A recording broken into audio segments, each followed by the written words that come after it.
যত বড় হোক ইন্দ্রধনু সে সুদূর আকাশে আঁকা, আমি ভালোবাসি মোর ধরনীর প্রজাপতিটির পাখা। সত্যি বন্ধুরা, আমাদের কিন্তু নিজেদের কাছে যা আছে ধরনীর প্রজাপতির মতোই, আমাদের এই পৃথিবীর প্রজাপতির মতোই কিন্তু সেটাকে আমাদের আপন করে নেওয়া উচিত। ইন্দ্রধনু বা রামধনু যত ভালোই হোক না কেন, যত রঙিনই হোক না কেন, যত মনোহরণ হোক না কেন, সে কিন্তু আমাদের ধরাছোঁয়া বা নাগালের কাছে থাকে না। তো আমাদের নাগালের কাছে আমরা যেটুকু সুখ পাবো, যেটুকু আনন্দ হাসি খুশি আমাদের জীবনে আছে, তাই নিয়েই কিন্তু আমাদের ভাবা উচিত। কী নেই জীবনে সেই নিয়ে ভাবতে গেলে কিন্তু সত্যিই দুঃখের সীমা থাকে না। কে আমাকে দুঃখ দিল, কে আমাকে ভালোবাসলো না, কে আমাকে অপছন্দ করে, এই নিয়ে যত ভাবতে যাই দেখেছি মনের পীড়া ততই বেড়ে যায়। তো সেই জন্যে যারা আমাদের ভালোবাসে, সে একজন হোক দুজনই হোক, তারাই কিন্তু আমাদের জীবনের সম্পদ, তারাই কিন্তু আমাদের জীবনের অলংকার। তাদের নিয়ে যত ভাববো দেখবো আমাদের মনের আনন্দ ততটাই কিন্তু বেড়ে যায়। আর সেই আনন্দ যদি কারোর সঙ্গে ভাগ করে নেওয়া যায়, তার মতো তো আনন্দ আর কিছু হয়ই না, তাই না? তো সেই জন্যেই সবসময় আমি চেষ্টা করছি আজকাল পজিটিভটুকু নিয়েই ভাবতে। দেখো, নেগেটিভিটির কিন্তু কোনো শেষ নেই, তাই না?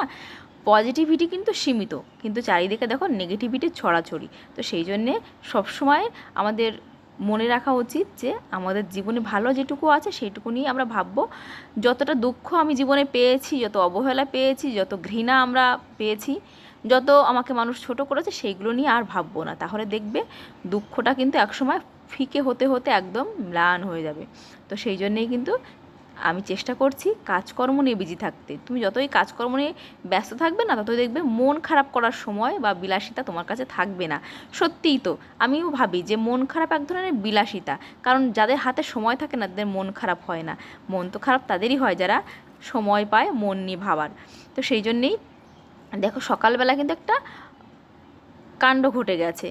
এই যে লাউ গাছের ডগাটা পরিষ্কার করতে গিয়ে একটা লাউয়ের ডগা ছিঁড়ে গেছে। ভাগ্যিস লাউ গাছের ডগাটায় কোনো লাউ ছিল না, না হলে কিন্তু মনোপীড়া আরও বেড়ে যেত সকালবেলায়। সত্যি বলছি, আমি না গাছপালা নিয়ে থাকতে ভালোবাসি। আর গাছপালার মধ্যে থাকলে যে কী অপার্থিব একটা আনন্দ খুঁজে পাই, সে তোমাদের বলতে পারবো না। সকালবেলা মেয়ে বায়না জুড়েছে, মা আমাকে একটু পিঠে বানিয়ে দাও। এই যে সাজ পিঠা, তো ওই যে সাজটাকে পেড়ে নিয়েছি, ভাত ওখানে চড়িয়েছি, সেদ্ধ ভাত, আর এখানে দেখো মেয়ের জন্য সাজ পিঠা বানাচ্ছি। তো এই ইয়েটাতে না অনেক দিন বানাই না বলে তেলটা একটু বেশিই পুড়ে গেল। কী আর করবো, মেয়ের মুখে একগাল হাসি দেখলে না আর কোনো কষ্টই কষ্ট বলে মনে হয় না। তো দেখো পিঠেগুলো মোটামুটি ভালোই উঠেছে। লাস্টে দু একটা পিঠে একটু নরম নরম ছিল। তো যাই হোক, মেয়ের আর তাড়া সইছে না, প্রচণ্ড তাড়া, তার খেতেই হবে, এক্ষুনি খেতে হবে, তো এক্ষুনি খেতে হবে। মনে করে মা বোধহয় ম্যাজিক জানে, যখনই চাই তো তখনই তাকে হাজির করে দিতে হবে। আর কি করা যাবে, বাচ্চা যখন মনে করে মা ম্যাজিক জানে, তো ম্যাজিক তো জানতেই হবে। তো সেই জন্যেই কিন্তু ম্যাজিক করেই যে বানিয়ে দিলাম পিঠাটা। আর দেখো খেতে খেতে কি হাসি, বলছি একটু গুড় দিয়ে খা, সে এখন সস দিয়ে খাবে। কি আর করা যাবে, সস দিয়ে খাবে। তো আজকে বৃহস্পতিবার, সকালবেলায় স্নান করে বাসনগুলো সুন্দর করে ধুয়ে নিয়ে এই যে চলে এসেছি পুজো করতে। আর তোমাদের বলতে ভুলে গেলাম, আমার ছোটো কাকা শ্বশুরের বাড়িতে আজকে লক্ষ্মীনারায়ণ পুজো, সেখানে নেমন্তন্ন আছে। তো তোমাদের দাদাকে দিয়ে আনিয়েছি মিষ্টি, আর আমার জন্যে ঘরের জন্য এনে দিয়েছে সন্দেশ। তো এই যে দেখো, ঘরে এই যে পুজো করবো বলে ফুলগুলো নিতে এলাম। আসনটা সাজিয়েছি বাইরের যে কটা জবা ফুল ছিল সেই কটা দিয়ে। তো ভাবলাম আমার এই টাইম ফুলগুলো মানে পর্তুলিকাগুলো দিয়ে একটুখানি সাজিয়ে দেখি না কেমন লাগে। এরাও তো ফুল, এদেরকে দিয়ে আমরা কেন যে পুজো দিই না আমি জানি না, এদের দিয়ে কেন লোকে পুজো দেয় না। তো আমি ভাবলাম না, এদেরকে দিয়ে পুজো দেবো আজকে, এত সুন্দর ফুলের কালার, আর এদেরকে যদি ঠাকুরের পায়ের কাছে অর্পণ করতে না পারি তাহলে হবে? তো দেখো আমার ভোলানাথের জন্য কিন্তু কয়েকটা এই যে অপরাজিতা ফুটেছে, এইগুলোও নিয়ে গেলাম। কি দারুণ কালার বলো। আকাশের রামধনু থেকে কম এরা বলো? এরা আরও বেশি ব্রাইট, আরও বেশি সুন্দর, তাই না? সুন্দর করে সাজিয়ে নিতে শুধু জানতে হবে। তো পুজোটা দিয়ে নিচ্ছি। আর এই যে দেখো প্রসাদ এনে দিয়েছে তোমাদের দাদা, সুন্দর করে একটু গোলা পাকিয়ে দিয়ে দিয়েছি ঠাকুরকে অর্পণ করে। তো এবার যাবো কাকি শ্বশুরের বাড়িতে।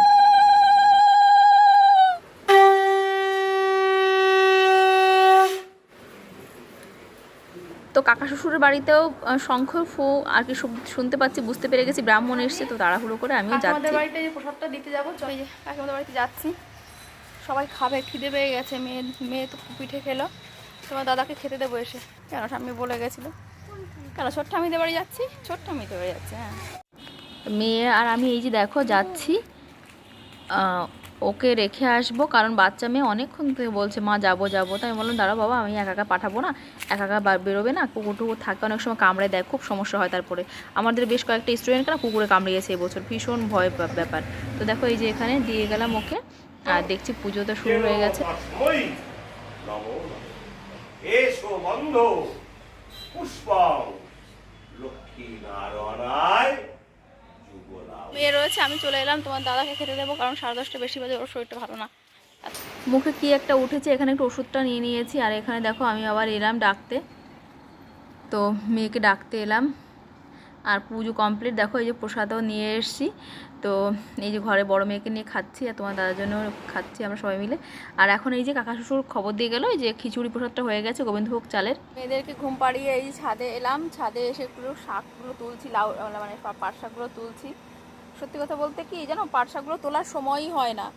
আর এখন আমার ছাদে এসেছি, ঘুম হচ্ছে না। তো ছাদে দেখলাম কি করব, এসে ঘুমও পাচ্ছে না। আর দিনে ঘুমালে রাত্রে ঘুম আসতে চায় না, এটা একটা কথা। প্রচণ্ড মানে কি বলবো, মেয়েদের স্কুল ছুটি এখন একটা মানে খারাপ অবস্থা হয়েছে জানো তো। দিনে ওদের সঙ্গে দৌড়াদৌড়ি করতে করতে এত ক্লান্ত হয়ে যাই। এই যে ছাদের উপর লাগিয়েছিলাম, এইখানটা পরিষ্কার করবো, পরিষ্কার করে এখানে পুঁই শাক দেবো। তো এই গাছগুলো আমি এখন তুলে নেব, পাতাগুলো এখন না তুলে রাখলে না সকালে টাইম পাই না জানো তো, সত্যি কথা। তো আমার ঘুম ঘুম পেয়েছিল, আমি চলে এলাম, কারণ যদি এখন ঘুমাই না তাহলে রাতের দিকে ঘুম আসতে অসুবিধা হয়। তো সেই জন্যই ভাবছি যে না, এরকম করলে হবে না, রুটিন এরকম চেঞ্জ করলে শরীরের উপর একটা ব্যাড এফেক্ট পড়ছে, ঘুমের টাইম চেঞ্জ করব না। তো এই যে এইগুলো এখন একটু তুলে নিলাম, আর বাকিগুলো লাগাবো। ওই যে দেখছো যে লতাগুলো, ওইগুলো লাগিয়ে দেবো, রিপোর্টিং করবো অন্য পাত্রে। তো দেখো এই গাছগুলোকেও সুন্দর করে একটু যত্ন করছি, গাছগুলো খুবই অবহেলা হচ্ছিলো। তো এই যে আজকে একটু রিপোর্টিং করে দিচ্ছি, কারণ ওই পাত্রটা দেখো ভেঙে গেছে, প্লাস্টিকের পাত্রটা সাইড দিয়ে। তো সময় পেলে এই কাজগুলো একটু করলে পরে না সত্যি মনটা অনেকটা ভালো লাগে। মানে মনের কি বলবো, মনের যত্ন বলো, মনের পরিচর্যা বলো, এই কাজগুলো করলেই কিন্তু হয়, সত্যি তাই। এই কাজগুলো করলে মনটা এত ভালো লাগে, প্রশান্তিতে ভরে যায়, সত্যিই মনের অনেক অনেক বেশি যত্ন হয়। তো এই গাছগুলো এখন লাগাবো। এগুলো কি বুঝতে পারছো তো, মেটে আলু গাছ। তো এগুলো লাগিয়ে দেওয়া হয়েছে, তোমার দাদা একটু খুঁড়ে দিল আমাকে, কারণ আমার খুঁড়তে গেলে কোমরে ব্যথা করে, আর ও একটু হেল্প করে দিচ্ছে আমাকে। তো দেখো এই যে গাছগুলো লাগাই বলেই না আমার ঘরে সবজি 12 মাস টুকটাক করে হতেই থাকে, এই লাগাই বলে। আর তোমার দাদাকে বলছি পা দিও না, গাছগুলো ভেঙে যাবে, সে তো বুঝতেই পারে না, আসলে অভ্যাস নেই, তাই না। এখানে কুমড়ো শাকগুলো এত বড় বড় হয়েছে, দেখো কুমড়ো শাকে পুরো জঙ্গল হয়ে গেছে। তো আজকে কয়েকটা কুমড়ো শাকের ডগা নেব। আর এই যে সব দেখো কত কত গাছ নিয়ে এসেছি, সব গাছগুলো লাগাবো। হ্যাঁ, এই যে দেখো নতুন নতুন কত পেঁপে চারা নিয়ে এসেছি। তোমার দাদা ওই যে জল নিয়ে আসছে আমার কোমরের অবস্থা খারাপ বলে, এই যে। তো এই গাছগুলো লাগাচ্ছি, জানি না পেঁপে গাছগুলো পেঁপে হবে কি না, ছেলে গাছ কি মেয়ে গাছ, যাই হোক আমি তো আমার কাজ করি, ওরা ওরা কাজ করবে। তো কুমড়োর 3টে ডগা নেবো, তাহলে আমাদের দুজনের খাওয়া হয়ে যায়, মেয়েরা তো খেতে ভালোবাসে না।